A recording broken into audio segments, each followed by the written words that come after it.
सारी चीज़ें। जैसा कि इस वीडियो में हम आपको बताने वाले हैं, आप यूपी स्कॉलरशिप का करंट स्टेटस कैसे चेक कर सकते हैं आप घर बैठे ही अपने मोबाइल से। तो सिंपली आपको मोबाइल में क्या कर लेना है, यूपी स्कॉलरशिप की वेबसाइट ओपन कर लेनी है, ठीक है? यूपी स्कॉलरशिप की वेबसाइट ओपन कर लेना है, जैसे सिंपली सर्च करेंगे ब्राउज़र पे ओपन, कोई भी ब्राउज़र आप यूज़ करके ओपन करेंगे, ठीक है? जैसे सर्च करेंगे यूपी स्कॉलरशिप पोर्टल, ठीक है? ऐसे आएगा, उसके बाद इस पे क्लिक कर लेना है, ठीक है?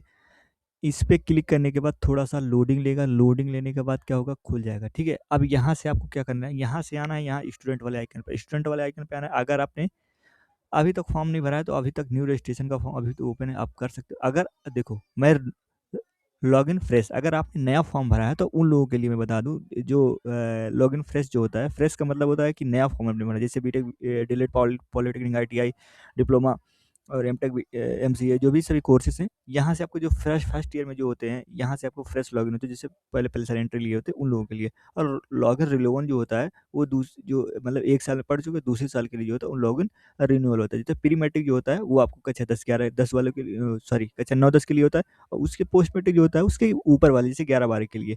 और पोस्ट मैट्रिक अदर देन मतलब होता है उन लोगों के लिए, जैसे 11-12 के ऊपर वाले स्टूडेंट, जैसे BTech, DElEd, polytechnic, ITI, diploma, MTech, MCA, MBA, जो भी आपके कोर्सेज़ हैं, बीएससी, एमएससी, जो भी आपके कोर्स हैं, वो इसके लिए है, ठीक है? पोस्ट मैट्रिक अदर इंटर पे क्लिक कर लेना है। अगर आप नया फ्रेश फॉर्म भरेंगे तो। अगर आपने फॉर्म भर दिया है पहले से, उसके बाद आप कक्षा 9 में थे और फॉर्म भर दिया, कक्षा 10 में पहुँच गए हैं, तो अब आपको फॉर्म फिर से नहीं भरना है, ठीक है? फिर से नहीं भरना है, तो रिन्यूअल सिर्फ़ करवा देना है। रिन्यूअल करवाने के बाद यहाँ से आपको प्री मैट्रिक स्टूडेंट आपको 9-10 के लिए जो ये है, उसके बाद ऊपर वालों के लिए जो 11-12 की कक्षा 11 में आपने अप्लाई किया, वो 12 में नहीं करना है, ठीक है? नया फॉर्म नहीं भरना है, ठीक है? उसके बाद सिर्फ़ रिन्यूअल करना है। उसके पोस्ट मैट्रिक उधर दे दो, तो 11-12 के ऊपर, जैसे बीए आपने बीटेक में फर्स्ट ईयर में एडमिशन लिया है, उसके बाद सेकंड ईयर में आपको अप्लाई करना है, तो आपको फिर से फॉर्म नहीं भरना पड़ेगा। तो सिंपली यहाँ पर आपको क्लिक कर लेना है। यहाँ पर जैसे क्लिक करेंगे, तैसे आपका कुछ इस प्रकार का पेज इंटर होगा।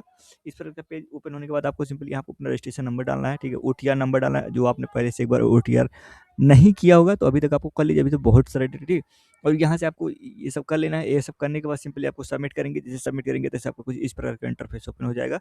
इस प्रकार का इंटरफेस ओपन होने के बाद अब यहाँ आपको आपको यहाँ आना है, ठीक है? यहाँ आने के करंट स्टेटस पे क्लिक करेंगे। करंट स्टेटस पे क्लिक करने के बाद सिंपली आपको कुछ इस प्रकार का इंटरफेस ओपन हो जाएगा, ठीक है? अब इस प्रकार का इंटरफेस ओपन होने के बाद फाइनली आपका जो इस प्रकार का इंटरफेस ओपन हो जाएगा, इस प्रकार का इंटरफेस ओपन होने के यहाँ आपको पता चल जाएगा फाइनली आपका।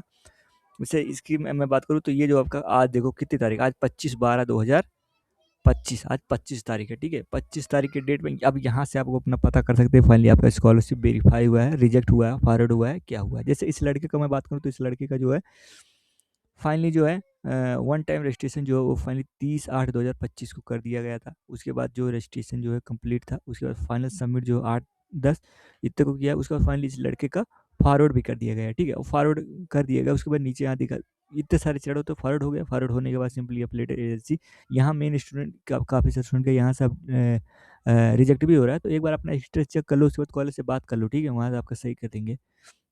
यहाँ से आपका ये अगर रिजेक्ट रहेगा, तो आपका दिखाएगा नहीं कि मतलब कॉलेज से रिजेक्ट कर दिया गया है, ठीक है? ये क्योंकि ये ऑफलाइन मोड होता है, तो कॉलेज से ही पता होगा आपको। उसके बाद फाइनली डेटा अपडेटेड होगा, उसके बाद डीडब्ल्यू ऑफिस होगा, अकाउंट का वेरिफिकेशन आपका होगा, उसके बाद फाइनली आपका पैसा देखने के लिए मिल जाएगा। और आपको मैं ये बता दूँ कि आप लोगों को जब यूपी जैसे आपका फॉरवर्ड हो रहा है, जैसे आपका स्कॉलरशिप कॉलेज से फॉरवर्ड हो, तो आप लोग एक ये भी पता करते रहना है कि मतलब आपका अटेंडेंस परसेंटेज कितना है। जैसे इस लड़के का मैं बात करूँ, तो इस लड़के का जो अटेंडेंस परसेंटेज 76% है, जो कि यह स्कॉलरशिप के लिए एलिजिबल है। अगर आपका 74.4 है, तब भी आपका स्कॉलरशिप नहीं आएगा। अगर सिर्फ आप उसके लिए कितना आपका अटेंडेंस होना, 75% आपका अटेंडेंस होना चाहिए। जैसे इस लड़के अगर पास भी हो, फेल भी हो, तो उससे कोई दिक्कत नहीं, ठीक है? अगर मतलब फेल हो, तब भी आपका स्कॉलरशिप मिल जाता है। लेकिन ये नहीं कि पूरा ईयर बैक नहीं होना चाहिए। एक सेमेस्टर में 1-2 बैक रहे, तो फाइनली आपका प्रमोटर लिखेगा रहा या फिर फेल लिखा रहेगा, तब भी आपका फाइनली स्कॉलरशिप देखने के लिए मिल जाएगा, ठीक है? जैसे और मैं बात करूँ, तो फाइनली इस लड़के को, वही लड़का है जिसका मतलब फाइनली वेरीफाई किया गया था।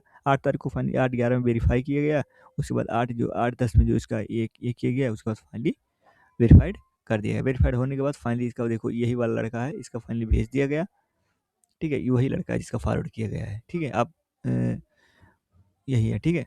और फाइनली आप लोगों को पैसा आने का मैं डेट ये भी बता दूँगा, आप लोगों को पैसा कब तक आ जाएगा। पैसे जो आपको देखने के लिए जनवरी फरवरी तक आपको फाइनली जनवरी तक फाइनली जिसका सभी स्टूडेंट का पैसा जनवरी तक देखने के लिए मिल जाएगा, जो कक्षा 10-12 के ऊपर जो हैं, जो 12-13 सॉरी, जो BA, BSc, BTech, DElEd, polytechnic, ITI, जो भी आप कोर्स कर रहे हैं, वो आप यहाँ से आपको एक 10-15 दिन के अंदर फाइनली आपको पैसा देखने के लिए मिल जाएगा। तो ये था कुछ स्टेप आपको स्कॉलरशिप पता करने का।